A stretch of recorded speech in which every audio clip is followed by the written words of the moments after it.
Welcome to Unapologetically Sensitive, where you can learn, relate, laugh, and maybe even live a bolder, brighter life. I'm your host, Patricia Young. This is a weekly podcast where we explore the strengths we have because of our sensitivity and some of the challenges it poses as well. The information in this podcast is not a substitute for help from a licensed mental health professional. Hey there. To the creatives, healers, sensitives, and deep thinkers, how the heck are ya?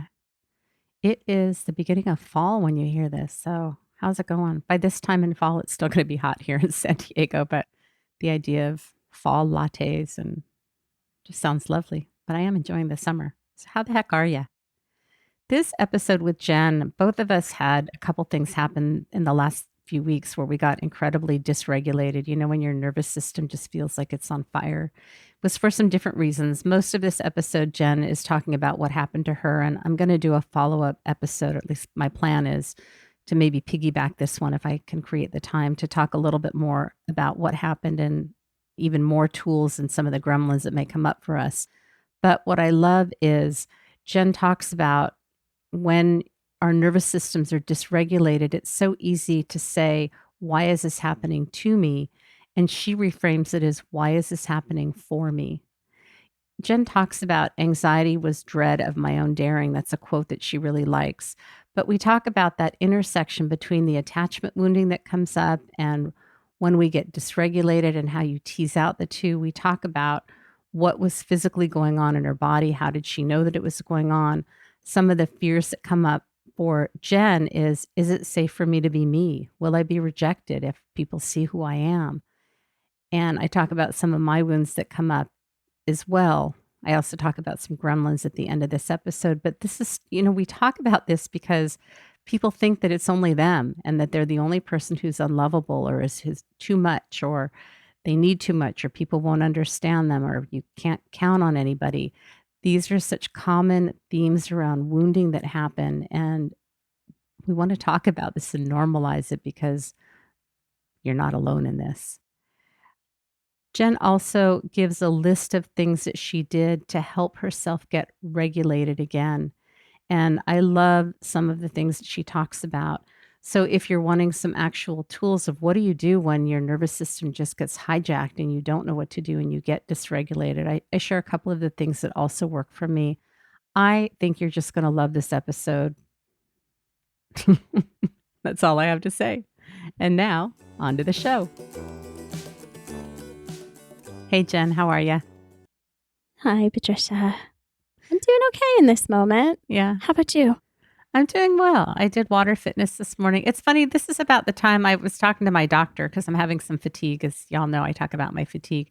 She said, like, around what time are you tired, at 1 or 3? And I thought, oh, we record around 12 or 1. So I'm usually tired. So this is kind of the time that my body kind of goes, ah.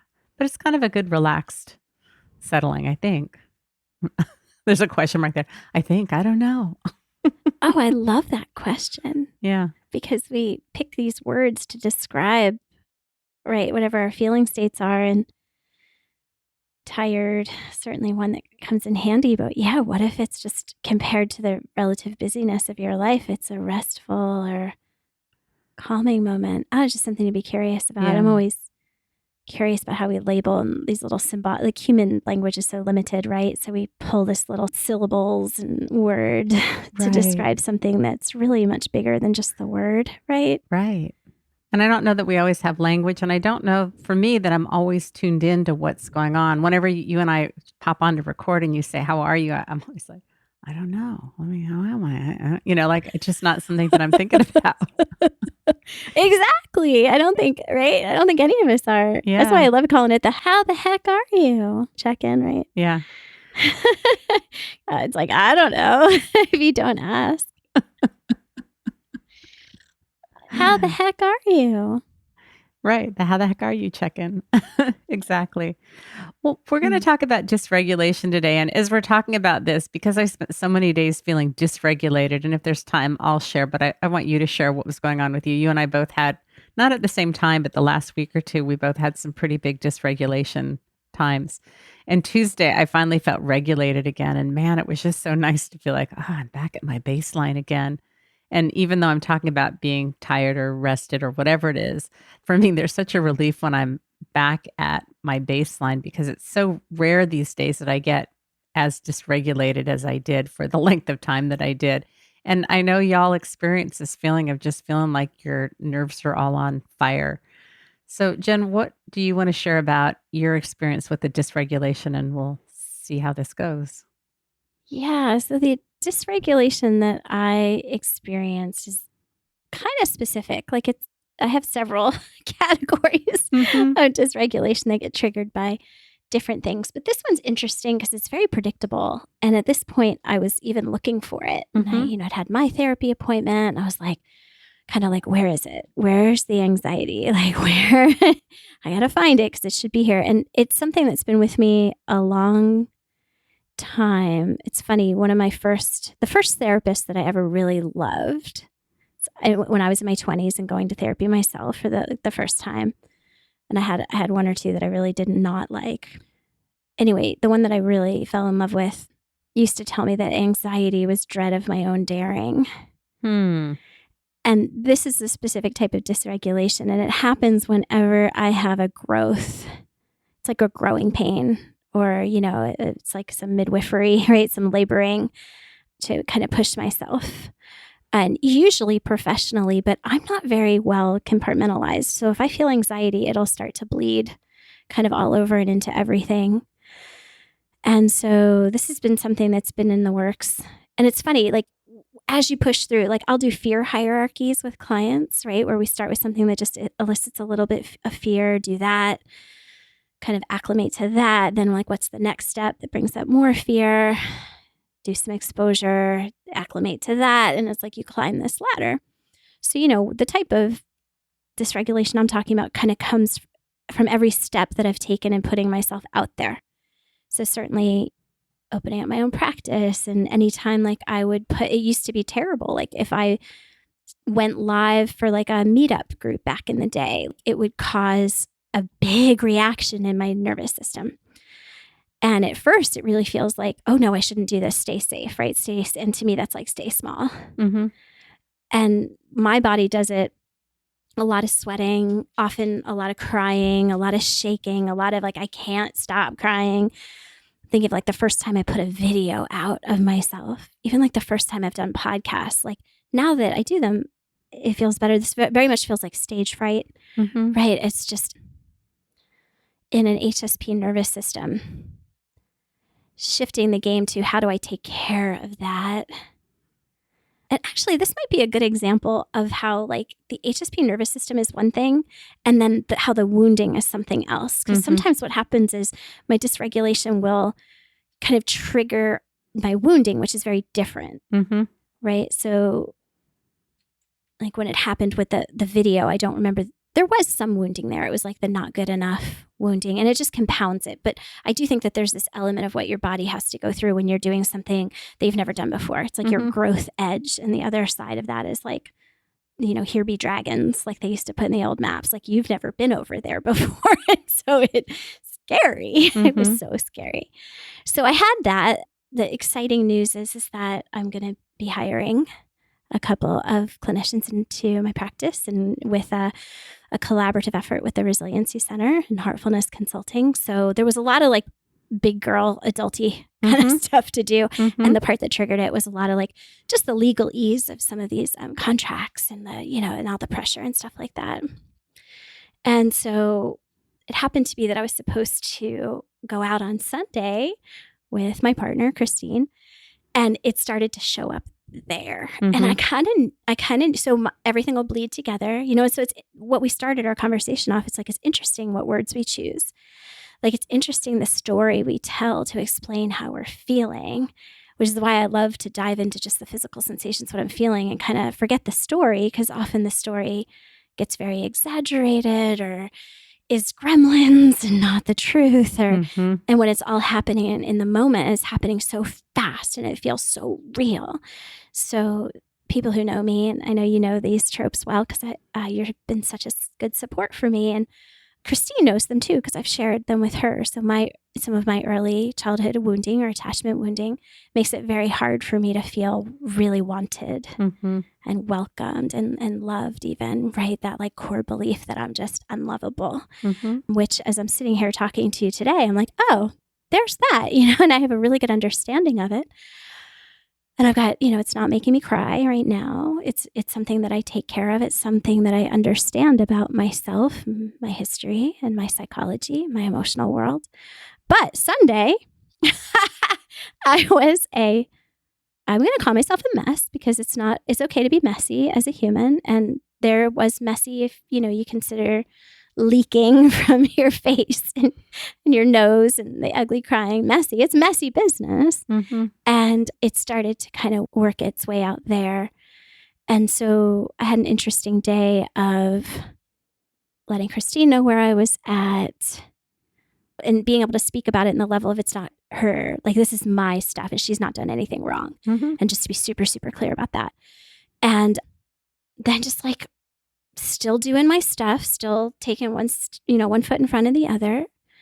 And again, like when the importance of being with someone who's also doing their work. And it meant a lot to me that instead of taking it personally, because I really, it's a lot, she was able to kind of meet me and be soothing and understanding. And of course, you are there for me and, you only need one or two people.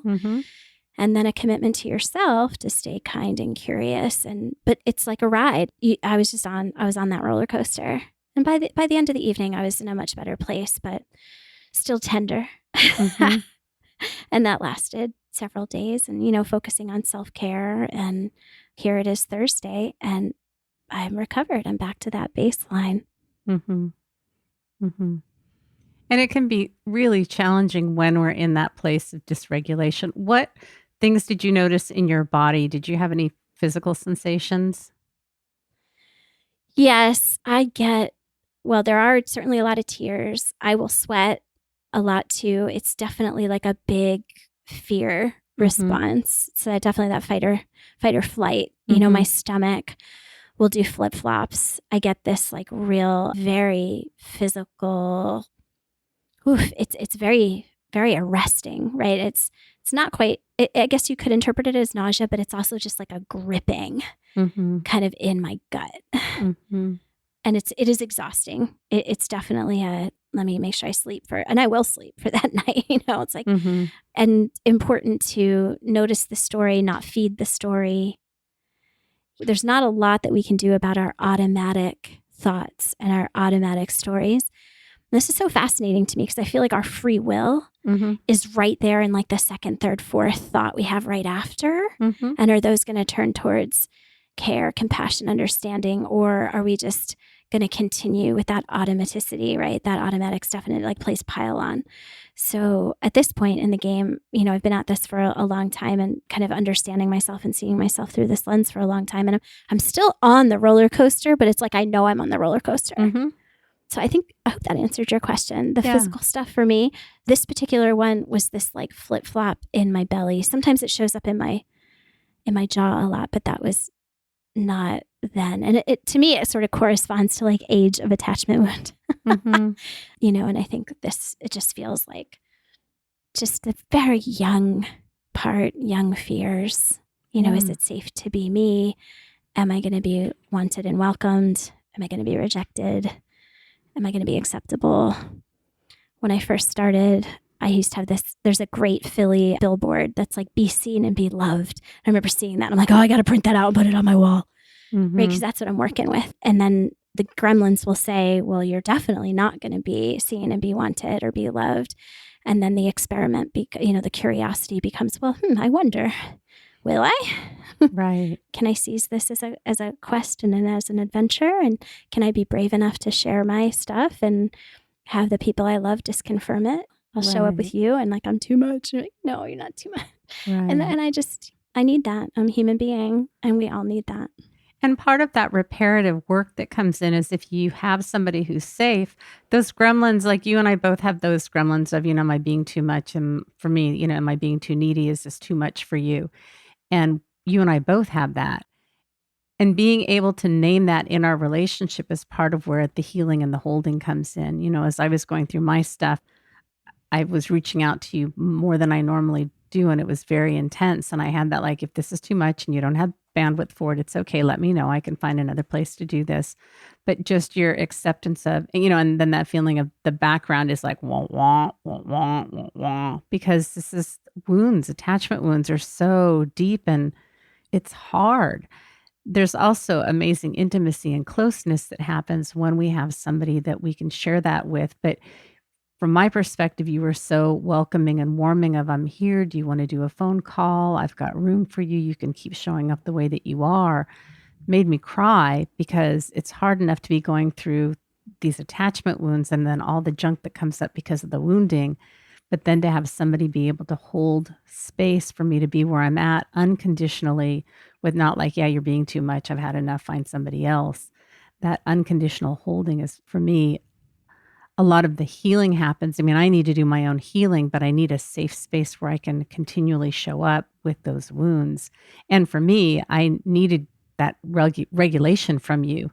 Like, I was having a hard time regulating. So I polo you being very dysregulated and upset about all these things that just were really activating for me.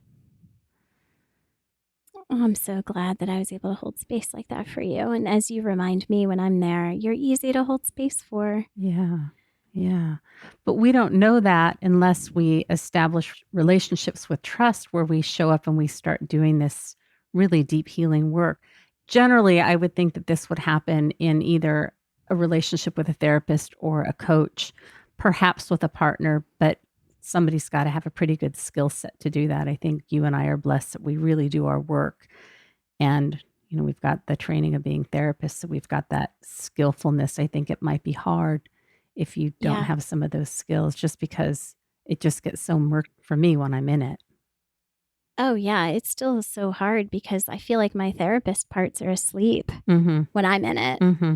But it's taking that risk, right? And you and I have had podcasts about this, about taking the risks in relationship to show it messy and just kind of see what happens. And that's easier if we can be responsible with it and hold it, like, claim it as ours. Yeah. And I was really happy in my intimate relationship to find that there was space there too, that Christine was able to want to hold space. And at first I was a little, you don't want any part of this. Right. Is what I texted her.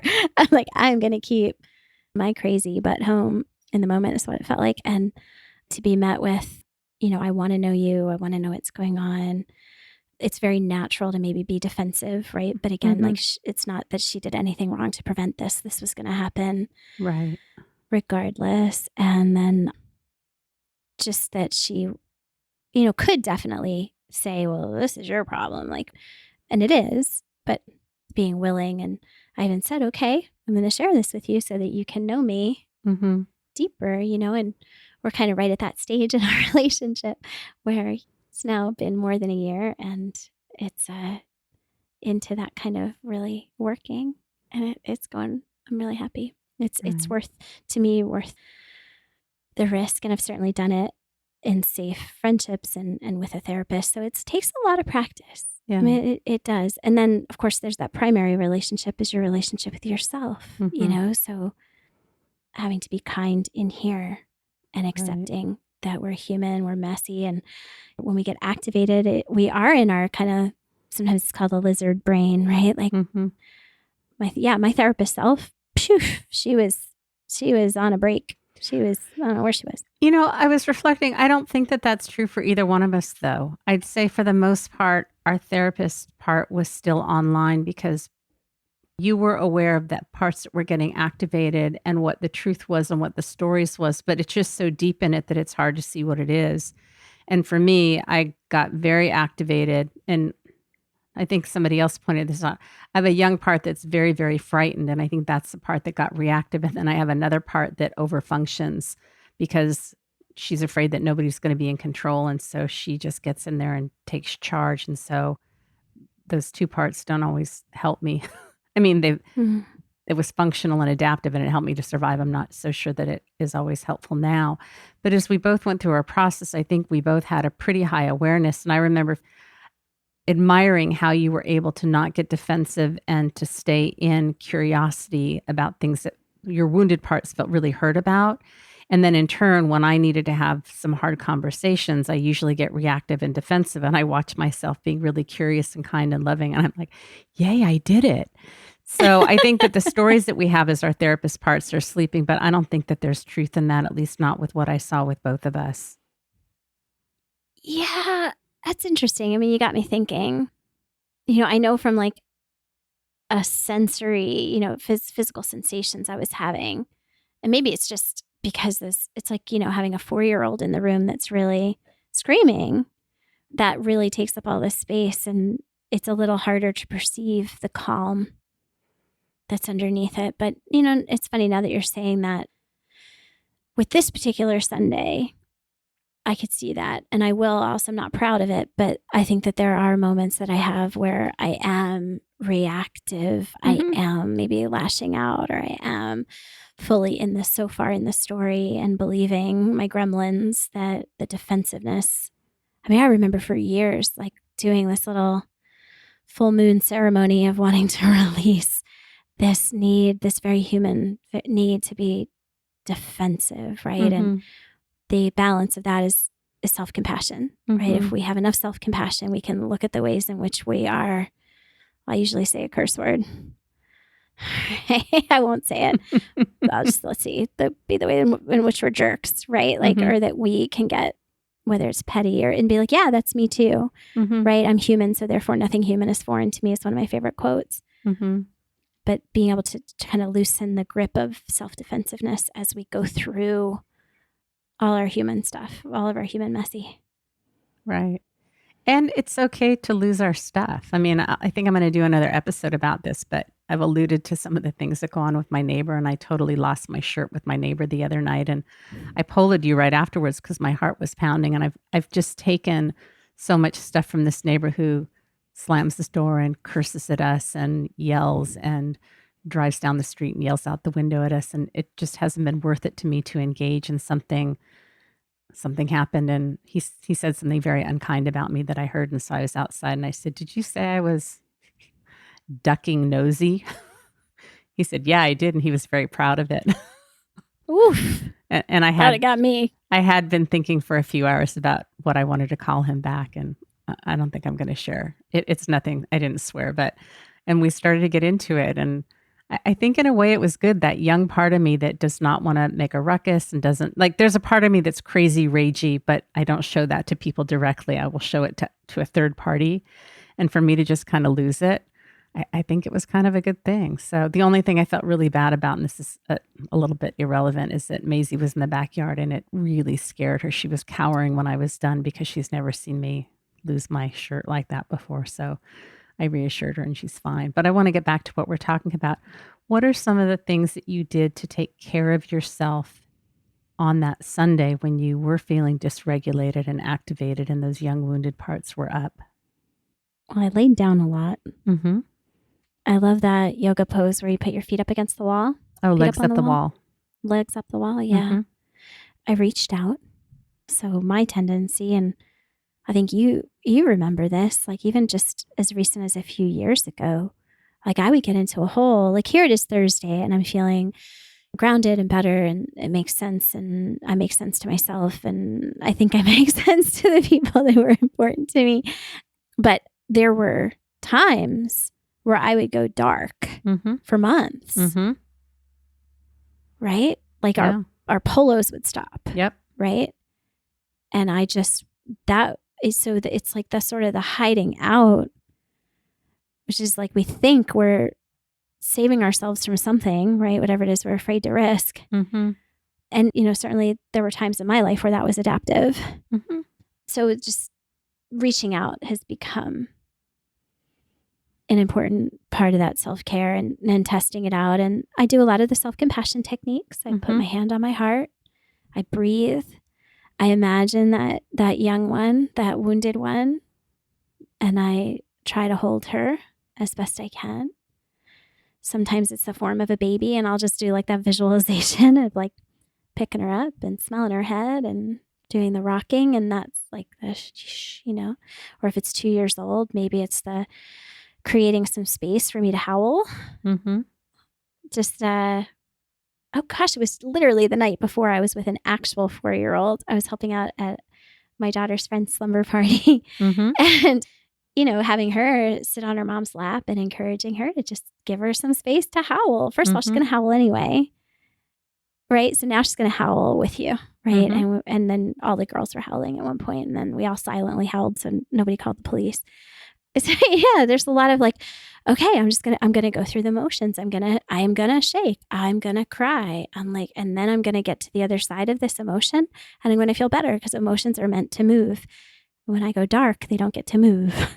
They just got clamped down upon, So I moved through a lot. It was reminding me of Glennon Doyle had an interview. I saw a video of her. I think she's an HSP. I don't know, but I think she is. And she stood up and after the interview, and she was laughing at herself. So this humor also helps, right? Because she showed us her like pit stains, right? She's like, look at what my body is doing. All I'm doing is sitting down and talking to this nice woman, and my body is freaking out. Mm-hmm. Mm-hmm. And so just making some space for that and accepting that. Yeah. And then I steadily did my work. And it was a pain in the neck, because I was like, I had to open up like a business banking account, and then the PDFs that they need were like not the right versions. And I am very inept at computery type stuff. So I looked at this fancy schmancy scanner I have over here, and realized that the firmware hadn't been updated, because I didn't even know what I sort of know what firmware is, but and then I was able to get it, but I didn't stop. I definitely slowed down. Mm-hmm. I don't think I ate because of the stomach flip-floppy stuff, but I drank a lot of water. Mm-hmm. And I rested.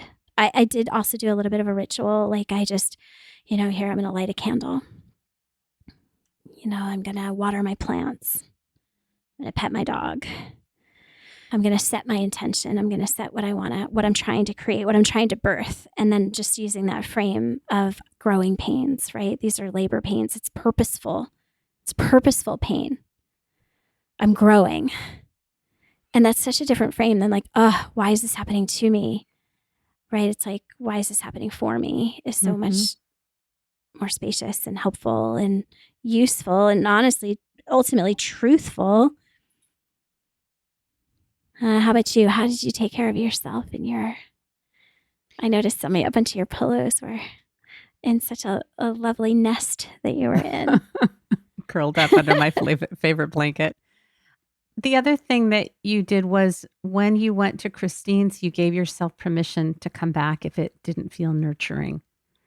And that's not about Christine. That's just about, and you and I had poloed, and you said, do you want to talk on the phone? And I was talking with another therapist friend that I poloed with.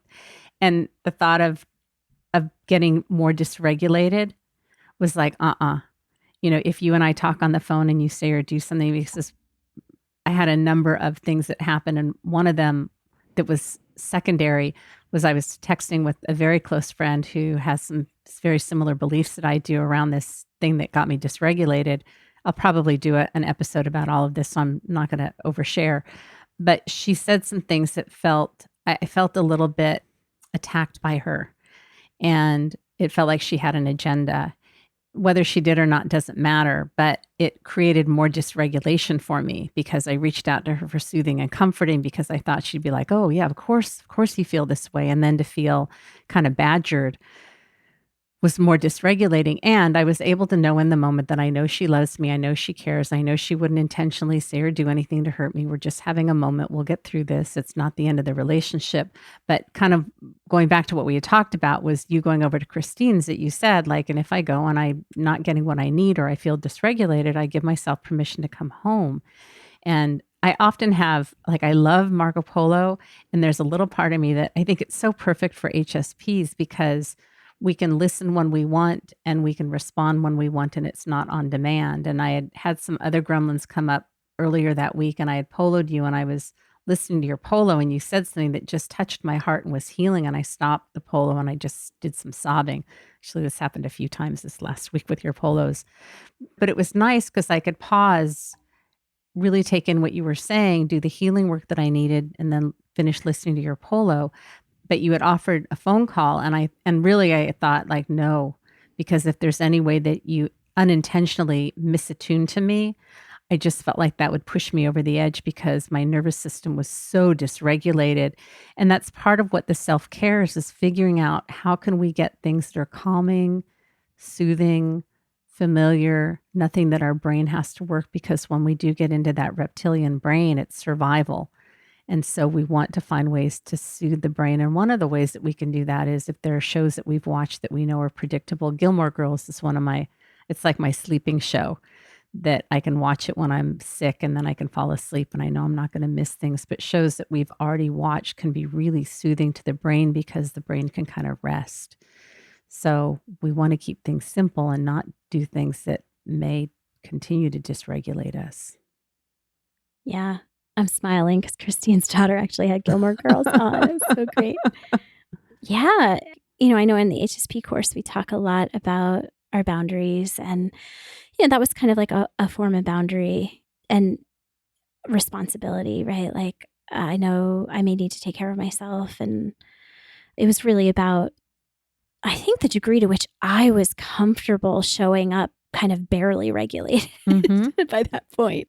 Yeah. And it was really nice. And I didn't end up needing to leave, but knowing that I could and not have that be misinterpreted or not have that like make things worse or, you know what I mean? Like it would make things better, and that it was just what I might have needed. And, there's a lot of freedom in that. It's kind of, I always talk about how in order to really choose to be somewhere or choose to be in a relationship, you sort of need to reserve that right to not choose it in order to, because otherwise you're just feeling stuck, right? So there was something really to that, even if it wasn't exercised, just, knowing that I could. Right. We can't say yes until we can say no. And Exactly. so it's that interesting paradox that we need to have permission to go, to not be there, to not do things, to make the choice to show up. And I think that that's really important, especially when those young parts are feeling like, I don't know if this is safe and I don't know if I want to be here and I think I want to get the heck out of here.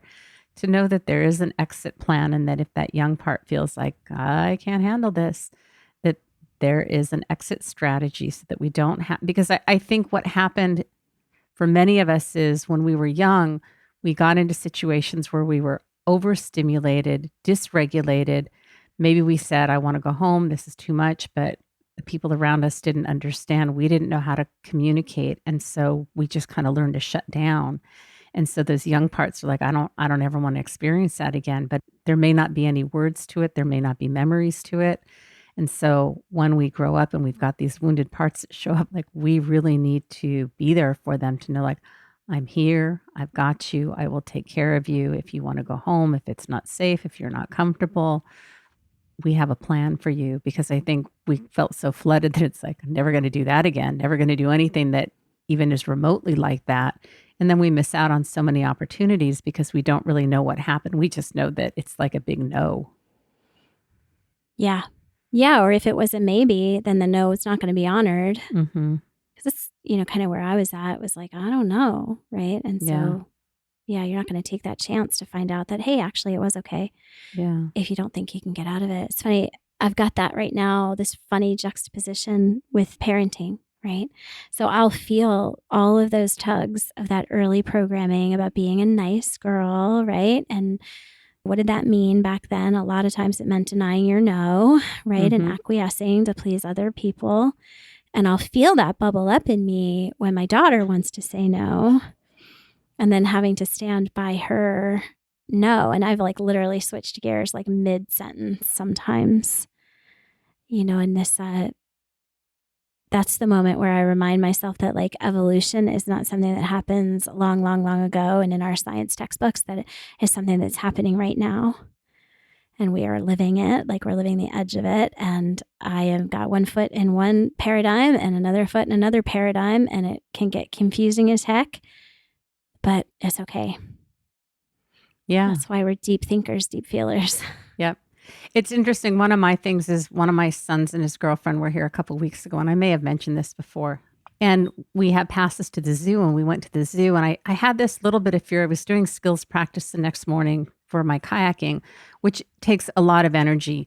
But I had this, it's an old fear from being a child of going and doing an activity and getting tired and probably overstimulated and having enough, but not the adults not listening. And so when we talk about going to the zoo, there's a part of me that's like, oh, no. I didn't take a separate car because I just thought we'd be there for a couple of hours.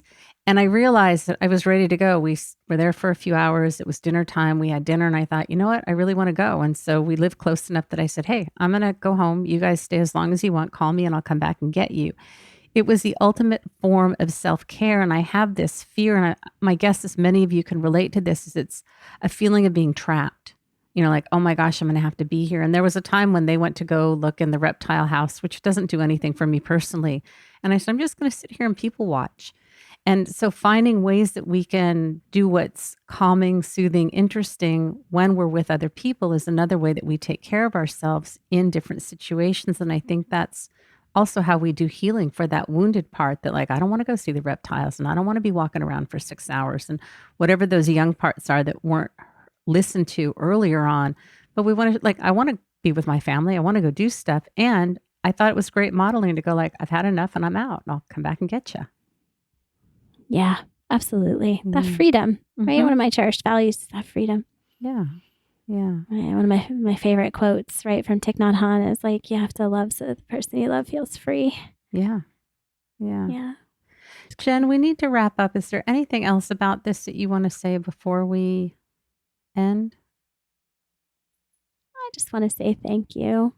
Thanks for creating this space. Thanks for your willingness to do this podcast. And thanks for providing me with this opportunity to, talk about it. And I remember years ago when I first did my first video, I captured like 30 seconds of like the 5-hour cry fest that happened afterwards. And I always thought like maybe I would publish it someday, just again, because of the resonance and the fact that we can all relate to it. And I haven't gotten around to doing that. So I almost feel like this is kind of me doing it, really being able to talk about it. Yeah. Well, it's interesting. A memory popped up that came up 5 years ago. So we're recording this in July of 2022, and in October, it will be 4 years since I started the podcast. So this was before I even started the podcast, and I had interviewed 2 people that had a podcast and were going to be making some shifts around it. And we were in a podcasting group and they had asked a question and I posed some questions and like, do you want to come on and interview us? I'm like, okay. And I had posted afterwards that I felt like I was going to throw up. I was nauseous. My stomach hurt. That every time I did something new, that vulnerability hangover that Brene Brown talks about. And it's that process of allowing ourselves to be seen. It's really scary when we kind of hang back and we're anonymous and we start posting in groups or doing videos or have a podcast or start doing blogs. Any of those ways that we allow people to see us can be incredibly, incredibly vulnerable. Absolutely. Absolutely. I wonder if there is something actually to it, like whether it's an adrenaline hangover or, yeah, definitely. Yeah. And thank you for the acknowledgement. I went to water fitness this morning and I get there early. So I was just hanging out in the pool and thinking about what we were going to talk about today. And because I've had so many of my own things going on, and I listen back to our episodes sometimes, and I have that critic about like, oh, I didn't respond and you're so good at responding to what I say. And I was so afraid that I was going to just talk over you because I had my own agenda. So A, I just want to name that. And B, I didn't do that today. I really kind of kept my stuff back and was present for you. And I think I'm just going to hold my stuff and do a separate episode. And again, I want to name that because this is an ongoing gremlin that just is in my head constantly. And I even have this thing of like, people aren't even going to want to see you as a coach because they're afraid that you're going to talk all over them, which of course doesn't happen when I'm working one-on-one. This is my podcast. I have an agenda. We've talked about, I have a right to be the way that I am, but that gremlin is just like, it's still there. Hello, gremlin. I know. And thank you for holding space. Yeah. You do it so beautifully. And I mean, I thought you did here today, and I never have that come up. Like I never notice if you haven't, because I feel the resonance between us. Like I feel held. So I don't know that you need to verbalize it to me. Yeah. And when you're Marco Polo's, when you don't have that podcast host hat on, right? Yeah. You're always our polos, you do it so beautifully. You always acknowledge. Well, and I was thinking about that I know that when I get your polo, it's really important for me to take note of what you say and to reflect back. So it's just interesting how these wounds just can be so disproportionate to the reality of how we show up in our relationships. And I want to name it so that if other people are having it, you go like, oh, that's what it is. And then you can work on doing some healing around it. Yeah. Yeah. And test it out, right? Talk Yeah. to the people you're with about it. Cause Yeah. you're better at it than I am in polo land, I think. I feel like I'm always kind of like, shoot, what did she say? What am I remembering? And I'll own it in the polo and then go back and be like, oh yeah. And then this was like 4 days later when I remember, but yeah. You're really good at it. Oh, thanks. It's important to me. It's an important value that I have.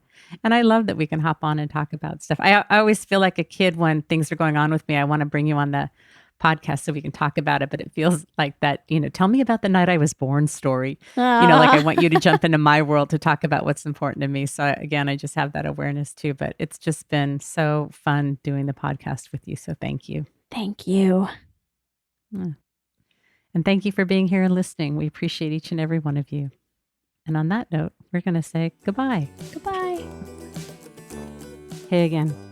So I'm curious to know how much of that resonated for you. I so want to normalize these fears that we have and these gremlins and these doubts because you are so not alone in this. And as we create people in our lives that we can do this type of healing, of sharing, of opening up and having that sense of support, it is so incredibly powerful. I'll talk about this in the episode that I record, but I'll tell you, in the midst of feeling dysregulated, misunderstood, I felt so held and supported. Like Jen said, it only takes one or two people who really get you that you can have that. On one hand, things feeling like they're falling apart, your nervous system is on fire, and you can feel incredibly held and supported, which is so healing and nurturing. And years ago, before I had done enough of this work and had really a strong support system, I felt like a child, like I just needed someone to help regulate me. And it was such a crapshoot of whether people could be there for me or not. And because I didn't understand that people sometimes aren't there for you or they can't show up in the ways that you need, like I talk about in this episode with my friend, now I know she loves me, she cares about me, it wasn't intentional. And I got off the phone, I had a big cry because I had a lot of stuff going on and it sucked that she wasn't able to be there for me in the moment. We've done repair work since then, things are fine. I want this for you. I want you to be able to show up messy and wounded and be able to have people that love and support you and can hold space for you. And even if things are still hard, you still have that sense of holding. I think this work is so powerful. And my hope is that by Jen and I talking about the things that we struggle with and how we support each other and what our fears are, that it shows you this is just what it looks like living a messy, full, authentic, amazing life. If you love what Jen says and you want to work with her, you can reach out to her at jen@heartfulnessconsulting.com.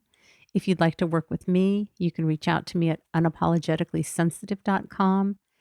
I'm going to do some detailed show notes, at least that's my intention. So in whatever app you listen to, you should be able to scroll down and see show notes with notes about what we talked about and ways that you can regulate. If you don't have that in the app and you go to my website at unapologeticallysensitive.com and go to the podcast page and click on this episode 155, the show notes are there. And for every episode, I have show notes with resources. I don't do them as detailed, but I will for this episode because I think this stuff is really important. I think that's all I have. I hope you were doing well. If you're not okay, it's okay to not be okay. If it's really bad, then please reach out and get some support. If it's just average, not okay, that's just part of being human. And maybe you're feeling some joy and enjoying the fall. Remember, sensitivity is nothing to apologize for. It's our superpower. Have a blessed day.